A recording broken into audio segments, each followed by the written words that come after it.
we are reviewing the new Luca Guadagnino film Challengers. Yes, talking about an amazing love triangle here. Zach, it's been a while since you've gone first on a movie, so you're going to go first on Challengers. You're going to tell us all about it and what you thought. Okay, so Challengers is the new movie by Luca Guadagnino. The last time we saw him, he was making Bones and All, which was a fun conversation on our podcast. This one should be fun too. Right. I'm here for it. I think we should just review a bunch of Luca movies. His movies seem to generate some really strong, passionate opinions, and he's just an interesting filmmaker.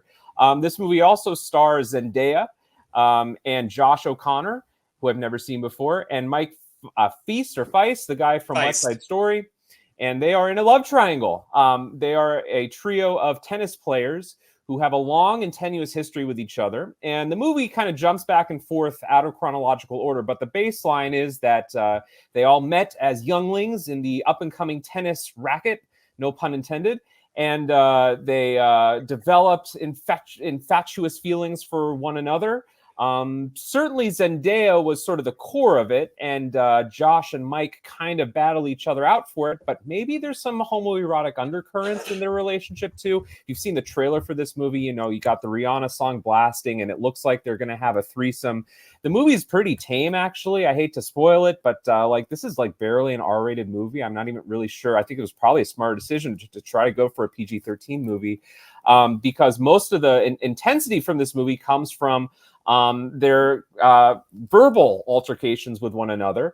They go through about 13, 15 years of Zendaya's with one of them, and then she goes with the other one, and then they're no one's together until finally they meet up at a Challengers match, which I think is the kind of novice round tennis match that you can sign up for. And lo and behold, who are the two entrants in this Challengers match but Josh O'Connell and Mike Feist? And it should be said that Zendaya, up until a certain point in the movie, was a Venus Williams type prodigy, but an injury forces her to go into the coaching ranks. So Luca Guadagnino obviously specializes in movies about lust and passion and flying balls in your face. No, that's from Clueless. Miss Stoker, that's a lawsuit waiting to happen. This movie was also written by the husband from Past Lives. Not the actor, okay, but in real life, Celine Song's husband, who in this, so really this movie should be called Boner, because I believe that was the name of the book in Past Lives. But anyway, this movie, I had really high expectations going into it. It got great reviews. I love Zendaya. I've got to say I was pretty disappointed by this movie. It had a pretty promising, I think, opening 20 minutes, but the core problem I have with this movie is the three characters are incredibly uninteresting. They have nothing to talk about. They have no feelings about the world. I think what Guadagnino would say and what the Past Lives husband would say is these are people that are hyper-focused on tennis and they have nothing else to talk about or think about in their lives, except for, I guess, having sex with each other every once in a while. And to that, I would say, we're going to be talking about some of the great love triangles in movie history a little later on in this episode. And they talked about more things than just, fucking each other in tennis, okay? These characters have no insights into the world. Yeah, write that down. 31 minutes, Terry. They have no real interesting insights into the world. They're vapid. They're superficial. So we're left wanting, I guess, the movie to be more of like an erotic drama. But again, the movie is the sex scenes are pretty tame. So again, you're kind of left with this movie that wants to be about this compelling love triangle, but because the characters, at least I didn't find very interesting, the movie comes up at basically a soap opera level. I think the flashback structure of this movie is a way to obfuscate what is an otherwise boring and trite story. There are some developments over the course of the movie that I don't quite understand. I don't quite understand why Zendaya marries Mike Feist. The movie never really clarifies that. It also never clarifies how one of the tennis players became a junkie, which I think is a really interesting undercurrent of the movie. I like the early scenes with Josh O'Connell, and I want to know about his character over the last 5 or 10 years, but the movie is so insistent on just showing this love triangle and nothing interesting about the rest of their lives. Like even Zendaya, she's an interesting family in the movie. They're shown for one scene. She definitely has interesting attitudes about success and about why she wants to get a college education. She has a line in the movie where it's like, I want to do more than hit balls with a racket. but that's all she does in the movie. And again, I don't know if the movie is aware of that. Maybe Luca is smarter than I realize, but I just sort of think that the movie is three beautiful people with lots of money, lots of product placement in this movie, and a lot of big kind of spectacle and gimmicks with its storytelling, spectacle and gimmicks with its cinematography. There's a sequence in a storm, real original. There's a and then Luca puts the frame rate at like 12 frames per second, again, real original. There's a scene at the end of the movie where the camera goes into the ball, very original. And this I've never seen that before. That was really cool, actually. Slow mo kind of. It wasn't bad, I guess, but it was sort of a distraction, I thought. Slow mo in excess. This movie's already 2 hours and 11 minutes. So I'm going to give this 1.5 stars. I realize I'm in the minority. I'm open to being swayed by this movie. It sounds like Todd liked it more than I did. He also liked Bones and All. I think I might have been having a bad day. Now, I want to say one more thing about it. I saw this movie yesterday, and I knew I was about an hour in. I didn't like it, so I went up to go to the bathroom. I was just figuring, what the hell. I was in the middle of a tornado watch, and as I was in the bathroom, the power went out in the theater. So went back to my seat, waited of this movie that I already don't like, and it's already too long. Then the movie starts up again, and it actually went back in time. So I didn't miss anything. It was like the gods were saying, no, we're not even going to allow you to miss any parts of this movie. I'm like, we really got to go backwards. I already saw this goddamn part. Anyway, that may have influenced. The storm scene was very interesting, watching it in the middle of a storm outside. I didn't know if it was the movie or the external conditions, but 1.5 for me. But I'm saying I could be swayed, and I probably recognize that I'm being way too hard on this movie. All right, 1.5 stars from Zach. Yeah, I'll go next on this. I've been obsessed with this movie ever since I watched it. It's one of those movies that has that hypnotic effect on you, I feel. And it goes in, like you said, you're watching three beautiful people go through this love triangle and exactly how it all plays out. But you also have this really cool Trent Reznor, Atticus Ross score that is almost overused at times, but after a little while, I kind of dug it, and just how it takes over and just draws you in. And it, like I said, it's just like that slow burn hypnotic feel, and it just brings you into what's going on. And you don't mind those slow-mos as much because you see this, you have this score that kind of just draws you into whatever is happening. I thought the story of the three of them was really cool, and Zendaya kind of going back and forth between the two that give her very, very different things. Where you've got one that challenges her and one that she gets to challenge, one that worships her and one that tells her off. She gets what she wants from both of them and different parts of what she wants from both of them. And I think she's great in this. I came away similar to how I came away from West Side Story. Mike Faist is a movie star, and he's got this vibe to him that I can't really put my finger on, but he just has this cool screen presence that is really, really neat. I'm looking, he's going to be in the Bike Riders later this year, which I know Todd's really excited for. I didn't realize he was in it, but he'll shine in that, I'm sure too. He was in the Pinball movie, which I never saw, but no, this movie, I think you're really off base, and you are being too hard on it.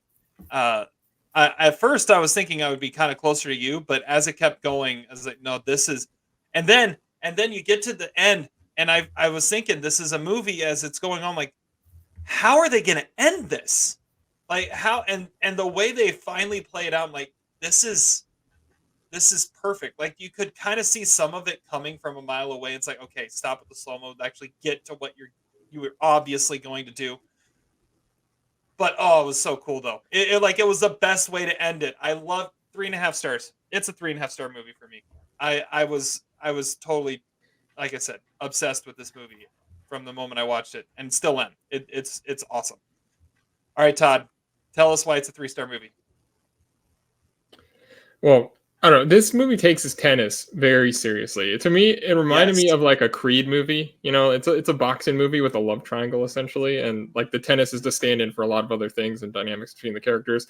Zendaya is amazing in this movie. She is like all powerful. She is this like force throughout the movie. She's hungry for power, and she has it at the palm of her hand, and she knows that she's like the man of every, or the person of every man's dream, the girl of every man's dream, or whatever. And she uses that, and she gets everything she wants, and it's just a unique character that I don't know who could have played it other than maybe like a Angelina Jolie at some time, because she is just so interesting to watch. Even though she plays at some points like a 30-something-year-old, I'm like that's kind of weird, but I mean, it kind of works. She can easily play a teenager too, and Josh O'Connor is like a tremendous scumbag in this. Like he's just like I haven't seen him in a lot of things. I've seen him in a couple things, but he's like fantastic. He's so good at playing like this asshole that you actually kind of relate to him in a lot of ways. And Mike Feist, he's like Matt Damon if his voice sounded like David Spade. That's what I kept thinking throughout the movie. But he is interesting, and he is if he becomes a big movie star, he'd be one of the more unique movie stars because he's not really like any other actor I've seen. But those three actors, tremendous chemistry between them, and even though the only really characters in the movie are just the three of them, and their sexual tension is so great. And like Zach said, there's not a lot of sex in this, but it's probably the sexiest non-sex movie since Sex, Lies, and Videotape. And like there's a lot of teasing and like button pushing and manipulation and like puppeteering, and it all works like really well. But it's of course rated R because there's full frontal nudity, Zach. That's why. But not the kind you would think. It's a Luca Guadagnino movie. Yes, it is. Well, okay, if that's your barometer, then sure. Yes. The music is awesome. It reminded me of the Drive soundtrack. Like it's like a propulsive score, and it sets the tone, and it's like this chaotic electronic music that I would not have expected in this kind of movie. And the structure of the movie is like what it reminded me of most was it starts out with like kind of the end, but it's like 13 Reasons Why, in that you don't really know what you're watching when it starts, but then it keeps going back and you learn more as it goes back each time about exactly what you're watching, and then you realize that you were watching something you didn't think you were watching at all.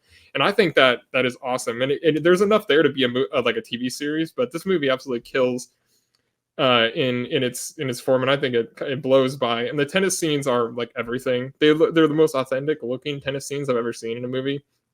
And I don't know, like Guadagnino's an interesting director. I'm not really a big fan of like A Bigger Splash or Suspiria, but Bones and All, which is nothing like this, and of course Call Me by Your Name, which this is most like, and We Are Who We Are. I think he's like a master at doing what he's doing, and his style is just so different than what anybody else is doing. And like I kept thinking of like what does Lester Bangs say, like love disguises sex and sex disguises love, you know. And that's kind of the way I would describe this movie. Just insert tennis in there somewhere. It's a 3.5 star movie. It's really kind of close to 4 stars, and 1.5 stars is kind of stupid. So all right, I'll move it up to 2 stars. You made some good points. I agree. It's not a bullshit sequel. I think it's funny that you're complaining that you had to watch the whole movie. You were hoping that you could have an excuse because you got like a 20 minutes of it cut out because of the storm or something. Yeah, it was the scene where they were in Atlanta, and I was like, "Oh, I'm no." That was a great scene. That was a scene very similar to Past Lives. Like that was a very Past Lives-ish scene. I could have lived without it. Sure. I will say you're making some good points about the script. I think you're right. You go the opening scene of this movie. You have no idea what all the characters' backstory is, and I guess to a degree that's interesting. I kind of thought a little bit about the remake of Little Women a few years ago, the Greta Gerwig movie, which also had a weird chronology to it that, as someone who's maybe more of a purist, I sort of thought got in the way of it. And this is just, attitudes about filmmaking. This is why we talk about movies. I think Guadagnino inserts himself too much into his movies. I also think his movies are 2-hour perfume ads. And that's the parallel with Bones and All. Like, there's just way too much glamour in this movie. There's way too many slow-mos. The music to me just felt like pump up exercise music. In fact, I want to get it on my phone so I can exercise to it. I just kind of thought that the movie was empty. I don't really think it was saying anything interesting because the characters weren't interesting. I like the idea of the knowledge about the serve at the very end of the movie, but even the way that was handled was, I thought, kind of vague. and not that original. I want to know more about these people, and that's I guess a compliment to the movie and a compliment to the actors too. I think this movie maybe needed more characters and it needed to slow down a little bit, and I think it probably needed to go in chronological order. Oh, I love the way it tells a story. I love that the entire movie is the tennis match. Yeah, chronological order would have made. I mean, it spans 13 years. That would have been that would have made it need to be a TV series, But because then, there's no way that you could do that in a 2-hour movie with this being the structure. I thought the structure of the chronology, it reminded me a little bit also of like Slumdog Millionaire. You know, the movie starts out with this ultimate thing that's going to change the characters' lives at the end. To me, that's less interesting than how the characters develop and morph over time. And so I wonder if someone on YouTube could put a cut together of this in chronological order, and there's a chance that I might like the movie more. But I just thought that the movie, I don't know, it just, these characters don't say or anything or do anything interesting. The whole movie, I mean, they have nothing to say except for, I think, kind of cliches that you'd find almost out of teen romance movies or teen series from the CW. Like, I was thinking this movie is closer to like the 50 Shades of Grey movies and Twilight, more so than any of the great love triangles or sports movies. Like, it just, their relationship seemed so small compared to the bigger stakes of the movie. And then there's just some things that don't make sense. Like, how is she still the biggest superstar in the world, even though she got injured when she was in college? Like, there's little things like that that don't make sense. The product placement of this movie, they're a power couple. Like, they became a couple early on, and he's won what, like 7 or 8 like major tennis tournaments, and his wife is like a former tennis prodigy. Of course she's going to still be famous. Well, it's not even so much that I don't believe it. It's why would you do that? You have a potential for a lot of remorse and regret that the Zendaya character might feel, and like hidden resentment about her husband in the movie. But the movie just completely, I think the movie makes her into a manic pixie dream girl by the end. I think that the movie like really undercuts Zendaya, who's the most interesting character in the movie. Especially these guys. I didn't care about either one of them. That's not fair. She's way more complex than a manic pixie dream girl. She is the master manipulator. Yeah. She's the one that the driving force of the whole movie. That they don't shortchange her at all. For the purpose of Mike Faist, though, it's always in the purpose. No. He's the loser. That's the whole point. Like, and she is puppeteering him. Like, I mean, that's the whole point of the movie. I didn't see that either, because he recognized it. Like, he's sleeping with his daughter the night before. He knows everything that went down. I think we're getting into a little bit of spoilers here, but no, spoiler alert. I also think he's the most cunning character in the movie too.